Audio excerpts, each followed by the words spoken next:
Hi, and welcome back to Downtown with Teona Brown. I am honored to have this guest with me today. I've been looking forward to talking with this person who I still cannot refer to by their first name. So, Mr. Edward Clancy, thank you for joining us. I think anybody maybe under the age of 50 in the city of Marlborough would have to call, maybe even, I won't date you just yet, would have to call you Mr. Clancy. Yes. Yeah. Thank you, Teona. Thanks for the invitation to be here this evening. Absolutely. Hopefully I can answer all the questions that you have posed for me. If you don't know an answer, you can just make up something that sounds a lot cooler than what really happened. No one will know. Just kidding. I imagine you'll be completely truthful. So a lot of people in Marlborough know you in different capacities. They may have known you as an educator, a school administrator, they may know you as a conservationist, or they may know you as a city councilor, council president.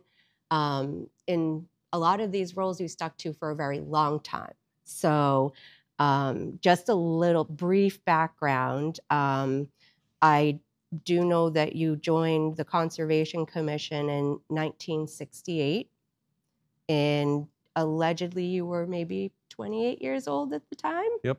And you've been going ever since, never stopped. Never stopped. Never stopped. 1993, you became the chair of the Conservation Commission, and I was in the high school at that point, and I graduated, and I wore my class of 1996 shirt in honor of this visit. I first met you as my housemaster at Marlborough High School, but during that time you became the Conservation chair, Conservation Commission chair, and my mom was the secretary of the Conservation Commission for, I believe, 35 years. And I brought this to display. This is her retirement gift from the Conservation Commission. That's a one and only Bluebird box. Built by myself. That's right. And it was signed by all of the Conservation Commission members. So we have Ed Clancy at the top, Alan White, Billy Dunbar. I think I see Dennis Demers, Dave Williams, Karen Paquin, and John Scarron. Yes. And I know my mom says that she would always call John Dick, his father's name. And so that's a little of how I remember you. After retirement, you became a city councilor, and I actually have some dates with that here. It looks like you became Ward 6 city councilor in 2002, and you were ward councilor until 2019. And then you became a councilor at large, and then finally becoming council president in 2015. Oh, you were on the council until 2019. I was on the council. I was never a councilor at large. I was. My whole term on the city council was a councilor for Ward 6. I represented Ward 6. Okay. And I was voted the last 4 years of my term that I was elected to the council. I was elected by the councilors to lead them as council president. And I think that's a great choice. Now that I'm a little more familiar with the way things work, I definitely understand that it's not a job that just anybody could do, being a council president. You have to be knowledgeable of the ins and outs, but you also have to have a very organized way of approaching everything. Yes. It's a big city with a pretty big budget, so. When the first year that I was spent on the council, I went home that evening after we passed the budget, and I said to my wife, I said, that's the most amount of money that I've ever spent in one life, in one night in my life. And I believe that it was $98 million. And I thought that was an astronomical amount. But when I left the council, I think it was $142 million. Yep. So the cost of running the city has increased dramatically through the years. It really, really has. It's a huge business. That's what we refer to it as still as a council. It's it's a business, and it's definitely it incorporates a lot, but we have to take care of all of our residents. So that's the difference there. Going to get back to more of the fun stuff. So the whole purpose of this show is really to reach into people's memories. And you are born and raised right here in Marlborough. You refer to yourself as a townie, and you know, I think you've earned that. I think you've earned that nickname. Yeah. So I want you to take us back to your childhood in Marlborough. So maybe your elementary school days. What street did you grow up on? Okay, you know, it's interesting that we're sitting here this evening, today, in the old courthouse. Yep. This is the courtroom for the Marlborough District Court. I grew up on Devon Street, right at the top of the stairs behind this building. So as a child, I spent a lot of time crawling up and down the cliff between Devon Street and Main Street. So this was my playground, my whole area that I played in. That's great. But it was a great time because that was back when the neighborhoods were neighborhoods. Mm-hmm. You know, and I chummed around with all the kids in my neighborhood. There were kids up on Washington Street, Devon Street, you know, that we all got together and we all played ball over in the Freeman School yard. Then if we wanted to play football, we'd go down to Farrell Field, things like that, yeah. And which elementary school did you attend? Well, I went to the IC school, which is located on Washington Street, and people always used to say that, you know, I used to have to walk uphill on my way to school. I said, well, I used to have to walk uphill going to school, and I used to have to walk up coming from school, because Washington Street is on one side, and I lived on the other side, so it was uphill both ways. And it was a different time and age, you know. The IC school was taught by the Sisters of St. Joseph at the time. It's not even functioning now as far as I know, but which is sad, you know. But I also, you know, was very friendly with the kids that all went to the Freeman School, because they used to pass by my house to go to the Freeman School. So it was a good time in life, you know. But interesting thing is that, you know, as I said, you know, I used to live right off the main street, and you know, it's interesting that this is downtown Marlborough. Yeah. Downtown Teona Brown. Yeah, because that's the whole concept, and that's, you know, that's why you might be the perfect guest for the show. Well, you know, it was interesting because they had wooden stairs. They now have installed cement stairs all the way down. And when they had the wooden stairs, we used to be able to slide down the banisters. You know, you would slide down the banister, down the banister. It was a wooden banister? No, there was a series of banisters. Well, there was I was always taught not to slide on wood. Yeah, it was a steel banister, and we used to slide down the banister, and we stop at one landing, get on the next one, slide down to the next one. And so we would go all the way down, and we'd actually get to the bottom of the stairs, and the fire station was right at the base of the stairs. So and then there was a ramp that was off to the right side. It was just like a driveway that went down by Downey's Market. That was at the bottom. So Downey's Market was on one side, and the fire station was on the other. So it would essentially be on the other side of the parking lot. Yeah. Here on Main Street. Basically, you know, everything is pretty much there. Even some of the walls are even there. I parked right over beside the studio here. And the walls, a lot of the walls that were existing when I was a kid are still there. Wow. And the houses that when I was a kid are still located up on Devon Street. Is the house you grew up in still there? Still there. That's great. Yeah, still there. And did you have siblings growing up as well? I had a sister. Yeah, I had a sister who was older, and she went to the IC school. Then she went to St. Michael's High School in Hudson, and graduated from there. And did she stay around town like you did after school? Or after she married, she and her husband wound up moving out to Arizona. Oh, okay. And she lived in Arizona until she passed away several years ago. All right. So yeah, I never imagined, honestly, that I was going to stay in Marlborough. I don't know what I thought I was going to do, but yep. Born here, stayed here, raising my family here, and it is a great city. And I grew up also downtown, so I was able to, you know, my parents let me spread my wings enough to come downtown, and I could, you know, go on Main Street.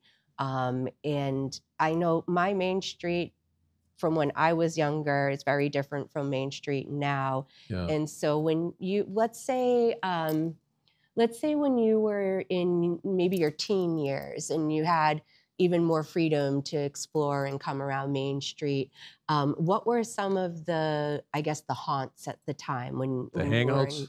When you were in high school? Well, of course, I went to Marlborough High, graduated, and presently they call it the Walker Building, but Marlborough High School, and back in those days they didn't have cafeterias, so so at lunchtime, you know, we'd have like a half-hour break, and we were allowed to go down.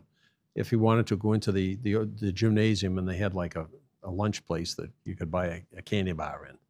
But we used to go over to the Colonial Spa on the main street, and that was one of the hangouts. Where would that be now geographically? Be directly across from Rollins Avenue. There was a store there. It eventually became a shoe store. Cimarano's shoe store was in there. Is that essentially where like Marlborough House of Pizza? Marlborough House of Pizza was just up the street from it. Oh, okay. Yeah. It was in that McDonald building, I believe. Yep. And so that was one of the places we used to go to.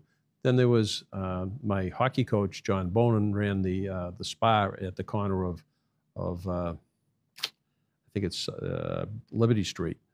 There was a little spa in there. We used to go down there, grab a soda or something like that. Or we could walk down to Cole's Lunch on the main street. I like all these food options. I feel like we're starting to get some food options back. When I was growing up, I feel like if you were coming to Main Street, I mean, you had Bumpy's on one end, you had Jake's on the other, but I don't remember coming down this way much for like dinners and things like that. Yeah, they had the Green Lantern restaurant, which was on the corner, but that wasn't that was up by Butler Park, and that wasn't open, you know, when we went out for lunch or anything like that. But we used to go down there. We only had a half hour, so we used to run down, you know, get something and then go back. You know, you had to be back in class on time. Oh, and they trusted. I was just going to say, how do you think that would have worked out? So in the years that you were a teacher and administrator, do you feel like that would have worked out up to a certain point? Like an open campus? Yeah. That was a concept that people tried to develop, called an open campus, where they would allow the kids to leave the school grounds to go out for lunch and things like that. But we never adopted that. Oh, I know we didn't have it when I was. But there were people that did do the open campus. I was going to say, I'm not unfamiliar with the term, and I actually feel like I remember some of my peers using that term open campus maybe around senior year. I didn't realize that was an unsanctioned thing. Yeah, that was an unsanctioned thing. Interesting thing is that Paul Kamataris was the other assistant principal with me when I was at the high school. We decided that one day we're going to go down to McDonald's and we're going to work the takeout booth and wait for cars to pull up and have kids pull up, you know, for their order, and for us to give them the Did you do it? We never got to do it. Oh, we never got to do it. So good though. But we thought about that one. that would have been great. Yeah. Surprise, surprise. Yeah. No, that would have been really good because you would have been immediately recognizable. Oh, yeah. Both of you. Oh yeah, either one of us. Mm-hmm. Yeah. Absolutely. I just saw him last weekend. We had they have an all-class reunion over at this year it was over at the Elks in Hudson, and it's run by let's see, I'm thinking too fast here. It's right. And it's open to all the classes that graduated from Marlborough High from like the 50s, which I was, up until the 80s if they wanted to. And it was very well attended. You know, there was people there from. Interesting thing is that I was there as a graduate of Marlborough High, class of 1957, and I was there with people who were my students, you know, and they were in the 70s, you know, and but But it's a get together thing, you know, and it's finding out what they were doing, how their life was, how many kids they had, Sure. successes in life. You know, you Yeah. want to make sure that everybody was success in life, and if you expended a lot of time, was it worth the amount of time that you spent with the kid? Absolutely. Yeah. I believe that 100%. I know Yeah. when I was in high school, I mean, I was perfect angel, obviously. And but my husband maybe not so much. So he may have visited your office for different reasons, but you know, he definitely turned absolutely everything right around. I always have said, you know, there's some people I spend a lot of time with, but eventually everybody grows up. Yeah. They eventually grow up, and they all choose their path. And most of the kids that you spend a lot of time with do grow up well. Yeah. You know, and I spent a lot of good times with a lot of people, and I know that they've done an awful lot of good things in their life. Yeah. You know, if they turn out very well, you know, then you say to yourself, well, I guess it did work. Yeah. No, Yeah. I think being an educator, it's almost like having a really big extended family, and then, you know, when the children leave your care, you just you hope for the best. You hope you serve them well. And I always say with the very young students I work with, infants through 5-year-olds, if I can have them leave my program feeling confident, then they're ready for that next step to really be able to learn and to achieve. So I always feel that when they leave the early ed program, just hoping they retain some confidence to go through the next stages. Well, I'm going to say one thing. The biggest thing the most rewarding thing that you'll probably ever have is that when you have some kid that comes up to you in about 10 or 15 years and said, I want to thank you for what you did. You know, you took interest in me, and I really needed somebody to take interest at the time. Yep. And because of you, I am successful. And I've had that happen numerous times. I'm sure even the accountability of it, if, you know, some people might not be used to being held accountable for something and have the, you know, the adult on the other end actually care about them and to want to see them show interest. Yep, show interest in them. That's Pat Kenny is the one that runs the all-class reunion, and it's usually the first Saturday in October.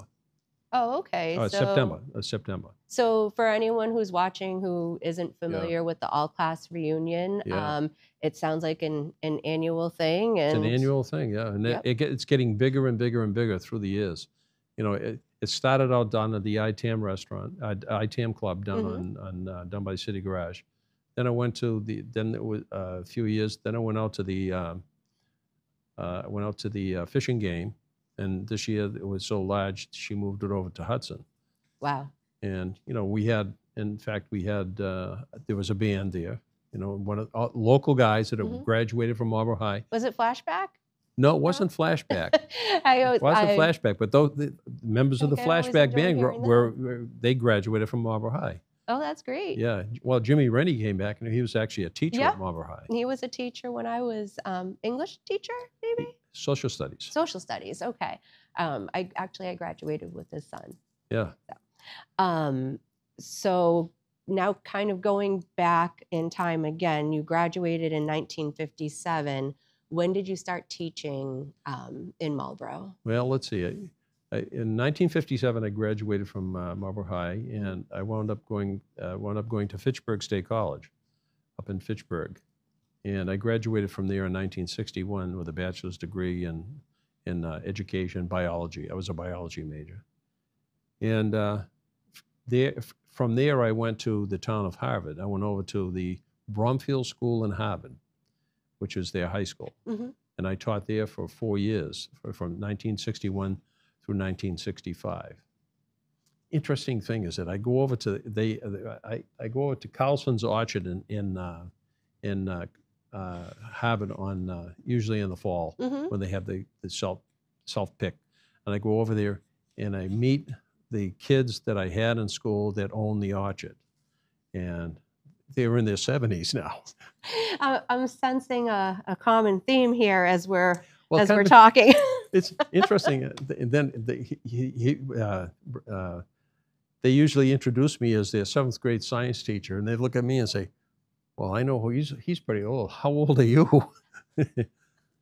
So, amazing. And do they call you Mr. Clancy? yes, they do. Mm-hmm. Interesting, graduating, being at Marlborough High all the years, they always knew me as Mr. Clancy. And I went on to the city council, and Mike Ossing went through Marlborough High, Mm-hmm. and he used to say, "Mr. Clancy, Mr. Clancy." I said, "Mike, it's Ed." "Yes, Mr. Clancy." You just can't break it. I think Sean Navin, Christian Dumas, and I have had that conversation a few times where we'll just look at each other and say, "Can you call him Ed?" No, we can't. But that, I just think it just shows you are somebody in the city that so many of us, we just respect. Like you're a totally fun guy and we can joke around, but you've earned that moniker, Mr. Clancy. I guess so. You're Mr. Clancy for the city. And so when you came over to Marlborough High School, you taught biology in the science department. Yeah, I get a call in 1965 from John Rice, who was the assistant superintendent of schools at the time. And he said that Fran Kane, who I had gone to Fitchburg State with, who was he and I both majored in biology. He was leaving the high school to go down into the elementary school, and his job was going to be open. So John Rice called me up and said, "Are you interested in coming in and taking the biology job at Marlborough High?" I said, "Absolutely. I'd be very honored to be there." So I started in the fall of 1965, and I left there in 2001. I'm trying to remember. So when I was in high school, we had to take, there was an acronym for it. It was that biology, chemistry, earth science. Well, they had, there was chem study, then there was IPS, and then there was a biology program that they came up with. But they had it was the new education. Yeah. They had new math, new IPS, introductory physical science, chem study, chemistry. I remember my teachers. PSC physics. Oh my gosh, physics. That was the other. I think they called it IBCPE, Intro to Biology, Chemistry. IBCE, right? That that was it. IBC, Introductory to Biology, Chemistry, and Physics. I knew it would come eventually, but I had Mr. Rigney, and I remember him from Anatomy and Physiology. And his daughter Christina was in my class. Right. She and I played violin together, and she still lives in Marlborough. I see her every Christina? Yep, she lives over by the Jarrick School in one of the neighborhoods over there. I know that Bill and his wife moved down to the Cape. Yep, I heard that too. I had bumped into him a few years ago, just prior to him leaving. I play golf over at the Southborough Country Club, and I went there one day, and he says, "Just want to let you know I'm leaving." He says, I'm moving to the Cape. I said, "Whoa." Yeah. Because he only lived a street over from. Yeah, that's right. Was it Clinton? He lived on Davis? Davis Street. Davis, yep. And I'm trying to remember my science teachers. I remember having a Miss Rickoff, Carboni, and Banks. Mrs. Banks. Yeah. Wow. Mary Carboni. I remember all of those. That's Mary Altenhoff now. Okay. Then there was Kathy Rickoff. She was Kathy Baldelli Rickoff. She was a Baldelli. She was a local girl. Mary McGrath. She was Carboni. She was a local. Oh, okay. We're a lot of locals. Yeah, I feel like when I was going to school, even starting in elementary school, so I went to the Bigelow Elementary School, and every now and then I'll be at an event and I'll run into a teacher that I recognize. So I'll see Mrs. Barter. She was my 4th grade teacher. Good friend of ours. I just saw her this afternoon. Oh, no kidding. Yeah, just saw her this afternoon. I was talking to her. That's so funny. Yeah, she's a good friend of my wife's. Okay, no, and I love running into her. I have great positive memories. I'll tell her that you were asking for her. That's great. Watch the program. Your name is mentioned. There you go. I feel like we've touched upon a few names tonight, but I see. I had Mrs. Mahoney for first grade, and there was a Mrs. Mahoney at the high school who taught math. I didn't have a Miss. Probably not.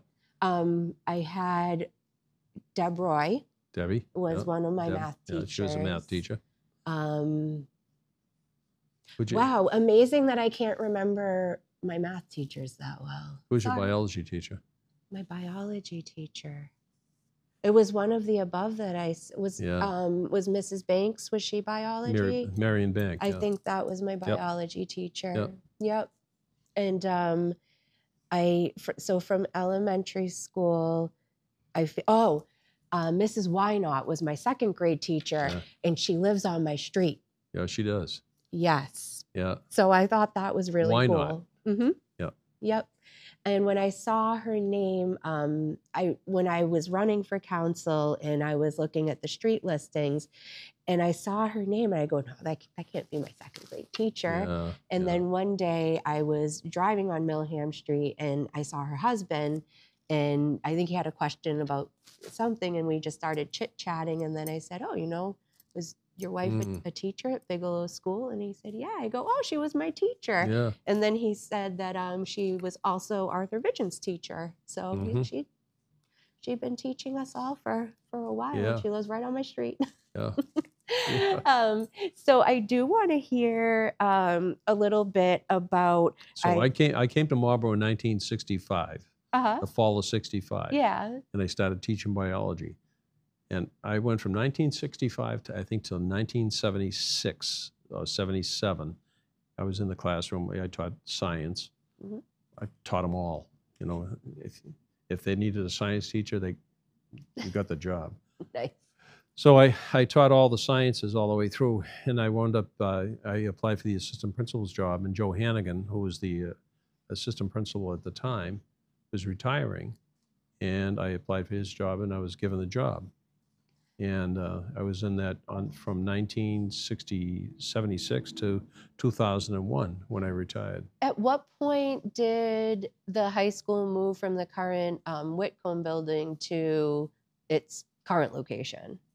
1976, I believe. So it was right around that. Right around that time. I taught in the building on Union Street. Yeah. I taught in that building. After that actually when I came from the town of Harvard, I came to the high school there, and they had one whole science wing. Over in Harvard, it was just in the cellar at the time. Yeah, and then that's when the vocational school was actually part of the high school. Oh. Assabet Valley, prior to being built, was part of Marlborough High. In its current location? In its current, they tore the building down when they did the renovations to enlarge the school for the middle school.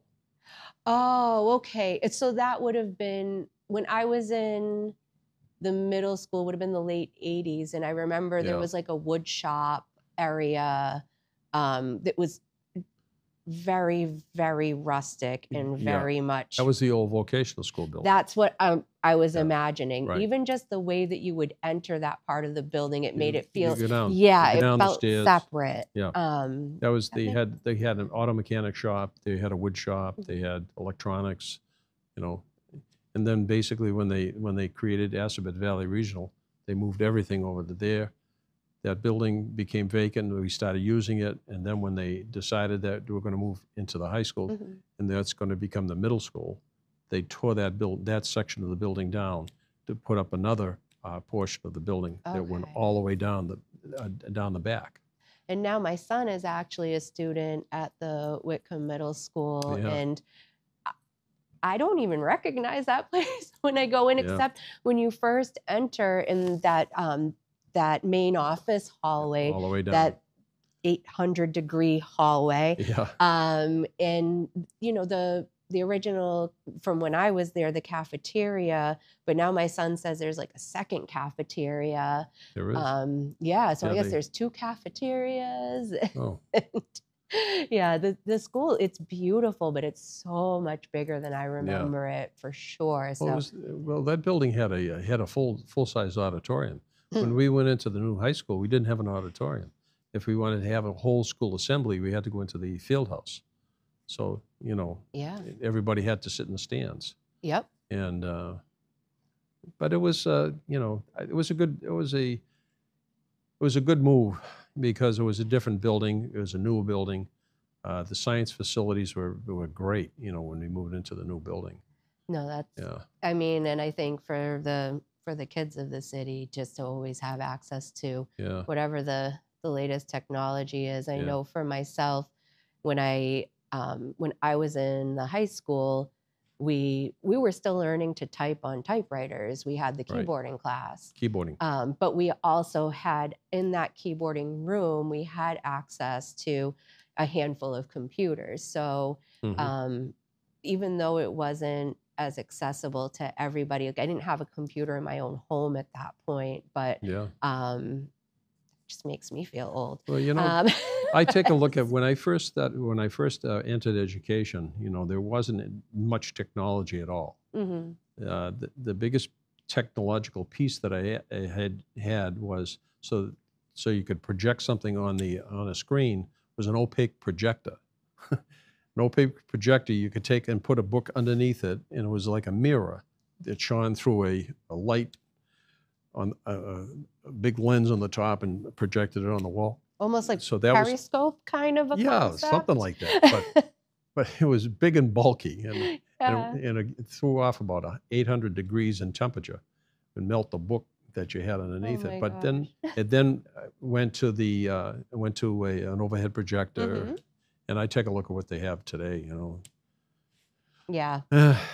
Yep. Times have definitely changed. And it's, from what it was to what it is now. Yeah, I'm impressed all the time, but sometimes I think when technology isn't working for me, or I'm not working for it, I'm at the point where I'll go to maybe like someone in my son's generation and ask them to help me out. Aren't you glad you took the keyboarding course though?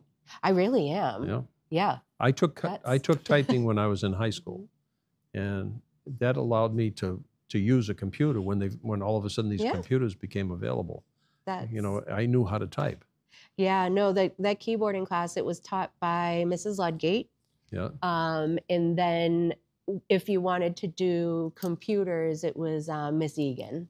She would do the. Yeah, Judy and John Ludgate were just down here last week. They live up in New Hampshire. Okay, I try to keep in contact with people who, through the years, it's nice to see them.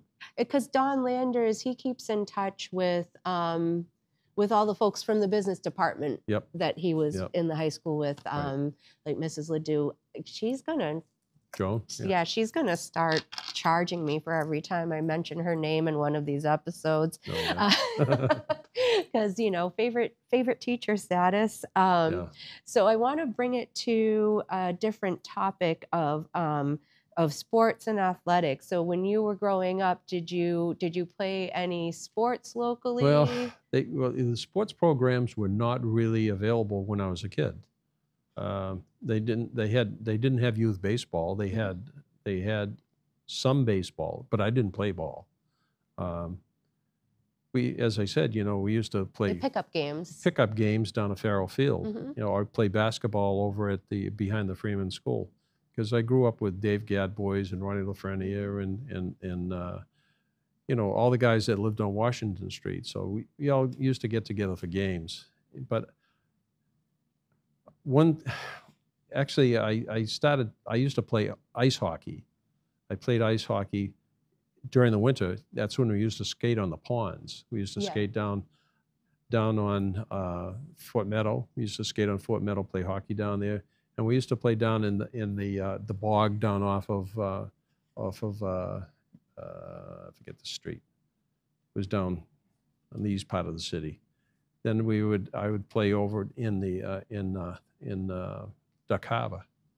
I don't know where. Duck Harbor is actually a swamp located off of Stevens Street, at the bottom of coming down Stevens Street Hill toward the bottom, going toward the high school. On the right-hand side, there was a big swamp, and they used to board it up in the wintertime and flood back into through all the trees. And when they had a great big area that we could play hockey in. So I started playing hockey there. And then when I went into the high school, in 1953, I started playing hockey. I played hockey for the Marlborough High for a few years. And I feel like hockey, that's almost synonymous with Marlborough. I feel like we're definitely a big hockey town. Well, hockey became very large, West Tuttle was really the one that made it explode, because West Tuttle ran the Naven rink, and then he turned around and became he was probably the mastermind behind the creation of the New England Sports Center. Yeah. And I was very, very close with Wes, through his job down there at the New England Sports Center. But I played high school hockey. Then when I went to college, I played college hockey. Yeah. And then when I came after that, I used to play nights with the men's leagues and all of that. So is it a council president trend, hockey playing? Well, something about that. Mike Ossing is right there. Yeah. Yeah. Well, he goes up and he does the Railers game up in Worcester. So I actually will go to those Railers games just to cheer on Mike and his daughter Kay doing the ice crew stuff in between the players being on firing the t-shirts. Yes, and every time I go to a baseball game or anything, when they come out and do the t-shirt tosses, I like to take pictures and then send them to Mike. Yeah. So that he knows, I'm thinking of him throwing those shirts. But no, he's got a really good arm. So I went to a game with my son and my husband, and I let Mike know we were going to be going, and he knew where we were going to be sitting. So he said, "I'm going to toss a shirt up there." Okay. And he did. He made he actually got the shirt to my husband, and we were not sitting close. So that was impressive. That's impressive. I thought so. Yeah. So I also know that you are an avid golfer. Play golf, yeah. And so is Marlborough Country Club a place where you've played at all, or? No, I actually when I was a teenager, I used to caddy at Marlborough Country Club. Oh, no kidding. I used to go down there, and they had a place where the kids would gather, and we could pick up a bag and carry it. And we had, it was like 25 cents a round or something like that at the time. Oh. It wasn't an awful lot of money. That's a lot of walking with clubs for 25 cents. 25 cents, and if you did 18 holes, I think it was like 35 cents or something like that. And would they give you tips or anything too? Or? Well, give me a tip not to play the game. Oh, no. So locally, what's one of your favorite golf courses?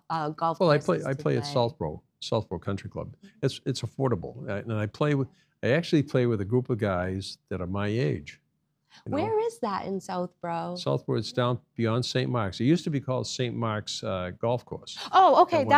We call it St. Mark's Golf Course. So that's my son enjoys playing there with my husband and brother-in-law, and he's a pretty good little golfer. He is? Yeah. Oh, great. Yeah. He can make par on a few holes, and I don't like kids like that. Oh, no. And they make par. Yeah, he's really I played yesterday. good. I parred 4 holes, and I said, well, they were going to call me parless, but I've been going down there. It's a good group. There's two sets of guys.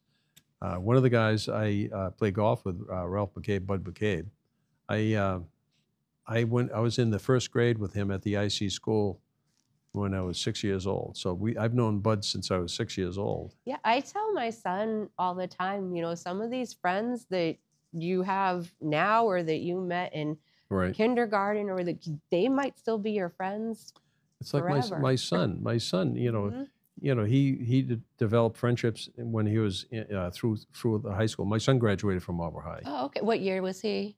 1983. Okay. My daughter was 1985. All right. And he played for Marlborough High, and then after that he went out to UMass. They didn't have a hockey program, but he still plays. He still plays, and he plays with guys that he went through high school with. Yeah. And he's still friendly with them. And you develop friendships, which are very, very important in life. Absolutely. Because those are the ones that you rely upon when things get tough. Yeah. No, that's my handful of close friends from high school. I'm still in contact with all of them, and I may or may not play Pokemon Go with one of them just about every single day. Kate Kelly, I just called you out. So I think the friendships form here in Marlborough, they've been really great. And my husband, he is still very close friends with a guy that he met at Richer School in kindergarten, and they'll go golfing together. They just went this past weekend. My son joined them. My son might have tied his that friend from back in the Richer School day. So that was fun. But I do want to, before we wrap everything up, I always like to do something fun at the end of a show. And so when I was speaking with a few people who know you well, that would be my mom, Susan Brown, Priscilla Ryder, our conservation officer, and Karen Bully, the city council president. You're sneaking up on me on this one, huh? Yeah. So I mean, you're gonna probably spring a question that I can't answer. No, but they're not questions you can't answer. But that's where I learned a lot about your background, some of the stuff about that you like golfing and the woodworking. That's beautiful. But I heard that you also collect postcards from Marlborough. Yeah, right. And that is a shared hobby as I take down the set here at WMCT. So this is a collection of postcards I worked on as a gift for my father. Okay. And according to the card that's still in there, I think it was around 2003 that I started putting this together. And so what I did was I went on eBay and I just started looking up postcards. I would go into antique stores, really anywhere I could find them. And I thought it was really cool that you also brought a book that's essentially postcards and pictures of the entirety of Main Street. So what I wanted to do with this, and I know you can see from where you are because you've already named what this particular place was. So these are things I want to see, just kind of to tickle your memory and the memories of others. If you could tell me what these places are. So this first picture here, what do you see? That's the train station that was at the corner of Lincoln and Mechanic. All right. Yeah. In fact, they tore down there was a clock tower on it. They tore that clock tower off. Then they tore the front portico off, and it became Brigham's gas station. And that Brigham's gas station was there all through when I was a kid. And do you remember around what year they took that train station down? No.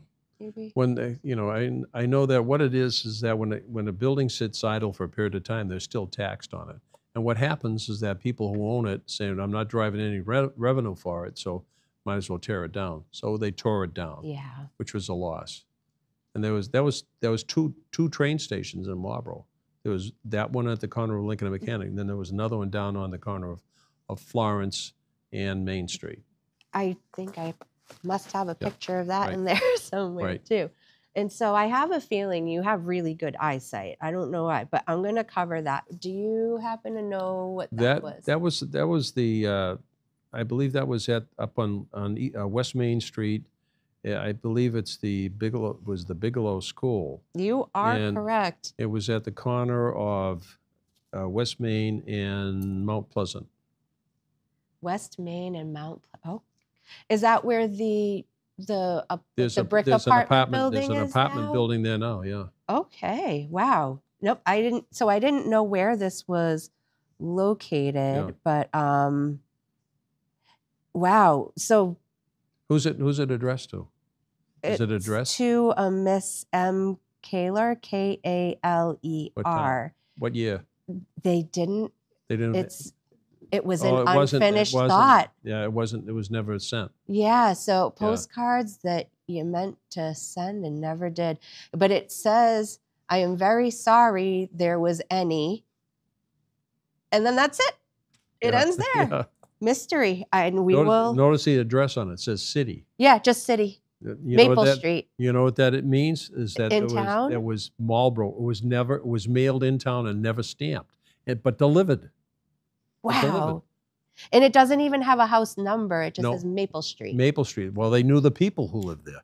Wow. Won't work today. Yeah, no, not at all. And now this one. That's the old Historical Society building up on Mechanic Street.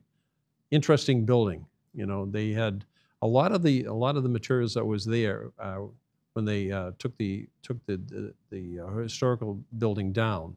They sent out to the Marlborough Historical Society, and they're out on, as far as I know, they were out on Elm Street. Yeah. In the Historical Society. So things that were moved from here, then. I used to peer in the window there because I always wanted to go in there. It was never open.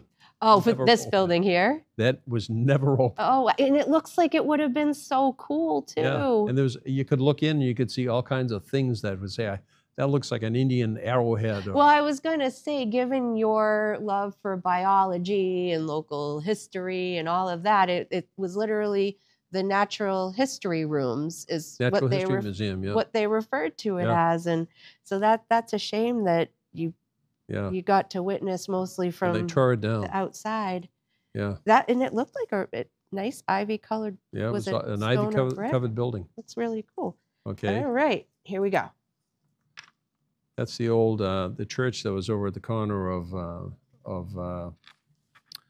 I'm trying to think of the street. It's not the Baptist church, but it was these. It was on the corner of Main and Cotting Ave. You got it. Wow. Main and Cotting Ave, and that was was a church. They tore it down and they built a Dunkin' Donuts there. It's where the Domino's? Domino's Pizza is today. Okay. That's where Domino's Pizza was. It wasn't a Dunkin' Donuts when prior to. I think it was a bakery. No? It was a bakery. And then that's. Yeah. I do remember the Dunkin'. Well, there was a Dunkin' Donuts in the main street. Over where Chin's is, right? They had a bus station. If you came down Bolton Street right here and go straight across, there was a bus station directly across, and in the bus station there was a lunch counter that eventually became a Dunkin' Donuts. I mean, many years ago. Dunkin' Donuts. We don't have. Then they tore the building down. They put a street there. Yeah, that might have been was it one of the first Dunkin' Donuts in the city? Yes, it was. Maybe? It was the very first. Oh, wow. All right. Now here, I have no idea where this is or would have been. That's Bartlett Park. Is that still? They used to call it Peanut Park. Peanut Park. Peanut Park. It's located up at the corner of Prospect and Main, and they just renovated the whole park. There's a fountain in there. Oh, so kind of in front of IC Church if you're coming down. If you come down from the IC Church, on the left-hand side, there was a park in there, and they had benches in there, and they had a fountain. And that fountain, that fountain was there for many, many years, and eventually I think it just rusted through, and they had to discard it. So it was called Bartlett Park, and that's where they had the stone for where the Knox Trail. Yes. Yeah, that's the Henry Knox Trail. Yeah, and in fact, they moved the stone, and they just put it over in the middle of it, and they totally renovated it. They did a nice job on that. I think that looks beautiful, but I mean, if you look at this and that, I never would have recognized that. And so this postcard, it does have a stamp on it, 1912. Yeah. And it went to Endicott, New York. Okay. No message, just a picture. And the place right beside it, if you were to go down the main street, was the Green Lantern. It was a restaurant, the Green Lantern restaurant. What kind of food did they have? American. Like pub food? I don't know. I never ate there. I was a kid. Oh, I don't know. Well, one of my son's favorite hobbies is going out to eat. Yeah. All right, I got this one. That one's easy. That's the Williams Tavern. Not for me, because I think it got torn down before I was born. Yeah, it was. Yeah. The Williams Tavern. The only thing that was left even when I was growing up was the chimney. There was a chimney out there that sat right in the corner of the Is it lot. around where that D'Angelo's and... The D'Angelo's sub would be right about where the chimney was. Oh, okay. Yeah, that's where George Washington allegedly slept there. And this does not have... Oh, but it says that was built in 1665? Does that sound accurate? About that. That's accurate, yeah. And then now this one. That's easy. That's Fairmont Park. Do you wear contacts? Did you have LASIK? Huh? Do you wear? Your eyesight is impeccable. Yeah, that was at the top of Fairmont Hill. And that's around where I grew up. You grew up on Newton Street. Yep. And Fairmont Street goes all the way up to the top. Yes. And at the top where the water tank was, they had Fairmont Park there. Okay. And so it says this was a dance hall. Dance hall. Yeah. And so is that where they would have local events, or was it something used on before your time? Before my time. Let me see. Yeah. When was this? Oh, this may have been mailed off in 1908. Yeah. And it went to Brockton, Massachusetts. Yeah. Let's see. We got this one. There's another one, Fairmont Park. That was the entrance, yeah. So it was the entrance to... And the road coming up to it was Fairmont Street. So is this kind of in the area where it's Onamog up by... Way up top. Yeah. Okay. So that... When I saw this postcard the first time, in just that entrance gate to Fairmont Park, it looks so cool. Yeah. And I'm like, why isn't that still? Yeah. It just looks like it would be so fun. It's like the Lionhurst. We lost the Lionhurst. That was over by the courthouse? Right directly across from where the courthouse is. Yeah. And was that a dance hall or skating? Well, it was a dance hall. They used to have all kinds of events. So they used to have boxing shows up there. I used to go up there, watch boxing, and then it was a roller skating rink. The Colianis ran it as a roller skating rink, and Randy Coliani, who was a local musician, would bring bands in, and they would have band get-togethers, concerts. And so back in the day, what would it have been like as far as being young in the city, say in your 20s? What time did the city shut down? What time would it shut down? Yeah. Well, it's like back when I was a teenager. I was in college. I graduated from college when I was 21. I came back to town. There wasn't an awful lot to do, at that time. You try to, pick up a date here and there. Yep. And probably so go out. When did you meet your wife? I knew my wife for a long time anyways, because I went to the IC school and she went to the IC school. But her sister was in the same class with me. Her sister, Ann, wound up marrying her longtime boyfriend at the time, Al Loja. And so I knew Barbara from the Lyons family. So it happened, whenever a girl needed a date to go to a prom or something like that, they'd call me up and ask me if I would take some girl to a prom. So a girl called me up, and she was from Anna Maria College. She said, you know, they having this this big dance. Would you go with me? I said, sure, I'll go with you.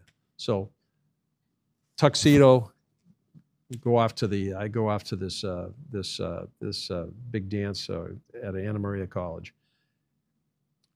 I come, you know, it was, you know, at some up place, and we wound up going out and having a good time all night long.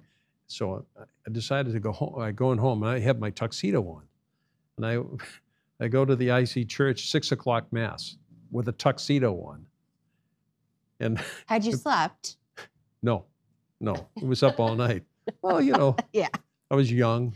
Absolutely. So I go to the IC church, and I, you know, go to mass. On the way out, Barbara was walking out, and I walk up beside her, and we started talking. We chatted all the way out of the church, going up Prospect Street, because she lived at the top of Prospect Street. So went out, and we said, hey, have a nice day, and off she went, and off I went home. It just so happened my sister had a baby that day, and my niece was born. So I was sitting on my front porch late in the afternoon, around 5:30. No more tuxedo. No, tuxedo was off. Okay. It was relaxing. And this black convertible shows up in front of my house. Who's driving it? But Barbara. So I go over, and I walk down to the car, and she says, I'm looking for Mary Sherman's house. My grandmother forgot her glasses at her house. It was actually Mary Sheridan, and she said, and she forgot her glasses, and I'm going down there. I have to get down there and pick them up. So she says, where does she live? I said, well, she's around the corner up the hill. So she said, would you show me the house? I said, okay. So I hopped in the car, go up. She goes into the house, gets the glasses, comes out. Wound up going down to LaBelle's ice cream stand for ice cream. Where was that? That was located down on Lower Pleasant Street, okay, across from the Pleasant Street Market, right in there. And that was it. You know, we started dating after that point, and wound up getting married a few years later. That's wonderful. Yeah. And I love but it was the convertible, that the black Chevy convertible. Oh, I wish I had that car today. But how long did you hold on to the car for? Or was it a family car? It was for the two of us, you know. After we got married, we had a car, and we wanted to buy a house, so we tried to consolidate our assets, and we wound up buying a house, you know, our starter house, which we're still in. Yep. Yeah. No, that's, yeah. And I mean, a great neighborhood too. Yeah. So I wanted to end this walk back in time with this photo. So you can actually, if you want to grab onto that and take a look.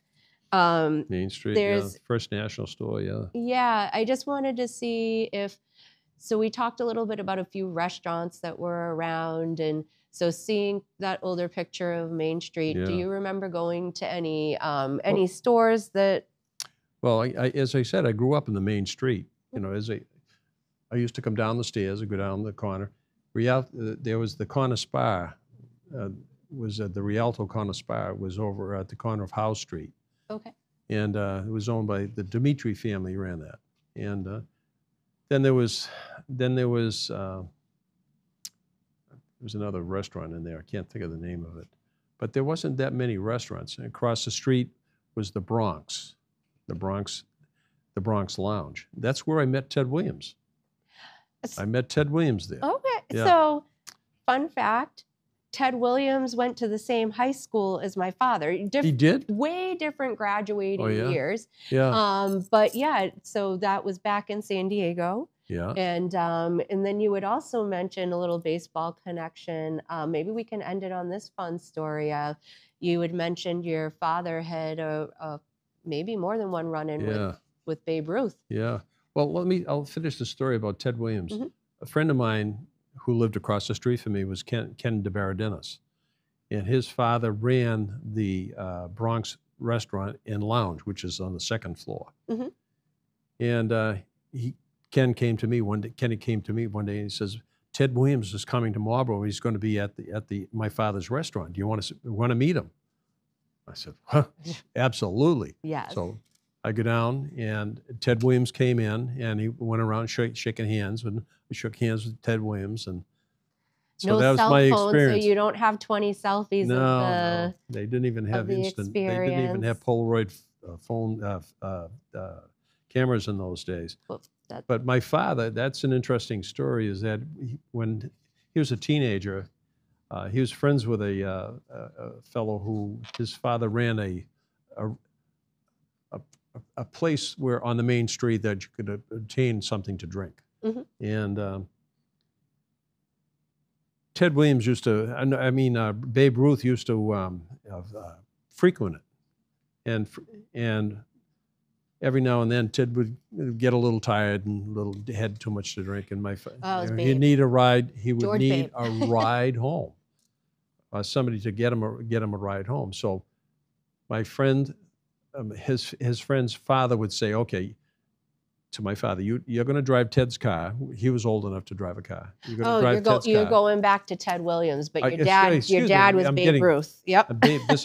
You're going to take Babe Ruth's car, and you're going to drive him home. And his friend was going to follow behind him in his father's car. So my father would drive down to Sudbury with Babe Ruth in the back seat and bring him out to his place on Dutton Road. Wow. Yeah. Yeah. I was going to say, for, any viewers who weren't familiar, Babe Ruth did live in Sudbury for a period of time. Yeah, and on Dutton Road. Yep, apparently he would come and hang out in Marlborough yeah, and get rides home from Mr. My dad. Mr. Clancy Sr. Senior, yeah. So I did want to show you a couple of other little items that I've collected over the years, because I've heard that you're also into anything old, history of Marlborough. The Grange, yeah. Yeah, so it's a ribbon from the Grange, and then there's an old money note from. This was when they were allowed to print their own money. Banks, yeah. That's really old. Yeah. Northborough Bank, yeah. I have a lot of old stuff too. Of course, your father probably has more stuff than I would ever think of. Yeah, we won't go there. Yeah. Yes. My father has a lot. I don't know where the Grange Hall was, though. They had a Grange Hall. They had a COF, Catholic Order of Foresters, that was located up on Lincoln Street. Well, I think so. Anybody who is who's watching this episode, if you know any of the unanswered questions of locations to things, or I feel like we've touched upon, so we've name dropped a lot. So I think this will be an interesting walk back in time for people. Yeah. And I thank you again for coming on. Well, just a little note, you have a few postcards there. Yeah. I have about 500 of them, and they're all set up according to sections of town. Oh, no kidding. And I brought this book here tonight. It's on the main street. Yeah, I can't wait to flip through that. And it shows all the various places on the main street, going all the way from Calais Square all the way up. But over decades and decades of time, a lot of this, centuries maybe. A lot of this is I remember is when I was a kid, because when I used to come down the stairs, I would walk down across the main street, and the A&P was right across the street, and that's where we used to do all of our groceries on Friday night. I remember walking down with my parents, because they didn't have cars as much. Yeah. In those days, and we used to go down and grab the bags. And I was going to say, but they had a couple of kids with arms and legs, yeah, so right. that works well enough. Come on, Ed. Gotta go to the grocery store. Yep. Yeah. Yep, so that's how that works. Yeah. Yeah. Well, I think with these different collections, if anybody else is ever interested in looking more into local history, I know that the new library has an amazing room that's full of different artifacts and things local to here in Marlborough. I think you have to request a time to go in. They'll unlock the door for you. You can go in and research or look at the things. But 500 postcards. Yeah. I'm intrigued, and I feel like I need to see that sometimes. Kind of another interesting thing is that I have all the yearbooks from like 1966 to 2001. Wow. I have them all. Okay. I have all the yearbooks. So I feel like we could have done a really fun quiz with that. Like name the decade of. I have a whole bookcase full of old yearbooks. That's awesome. From all the years I was at Marlborough High. I think you may have a better collection than the library. You might not want to say that out loud, or they might come and pilfer your. Well, they borrowed them. Oh, okay. I was just going to say they might want that collection. They have borrowed them. You know, and Patsy Kenny, I said, Pat, when I'm ready to give them up, I'm going to give you all my yearbooks. You know, so Pat Kenny at some point in her life will probably have my collection. You know, and they're all signed. You know, the kids signed them as they went through the years. Yeah. That's awesome. Yeah. Well, I'm going to wrap up the episode. Hope I didn't bore people. Well, I think it's definitely one of the longer episodes that I've done, and that's why I was telling the folks at the studio that, you know, probably just going to do this one segment tonight. Sometimes I'll do 2 segments on a visit to the studio, but I just know you've been in Marlborough your whole life. Thankfully, you've enjoyed a nice long life, and you know, hopefully many more years to come. And I feel like a lot of people will get a lot of great memories, just different businesses you've mentioned, people you've mentioned, and you've touched upon so many different facets of the city and the different roles that you've played. So I really thank you for joining me and taking this walk down memory lane with me. And I hope everyone who's watching enjoys all of this history of Marlborough that Mr. Clancy has brought for us. So thank you again for coming on. I really thank you for inviting me. I hope I've come across as, you know, having a little knowledge about what happened in the city and what my life was like in the city. I like being a Marlboroughtite, and I'll be here for the rest of my life as far as I'm concerned. No. Well, I'm happy to hear it. Yeah.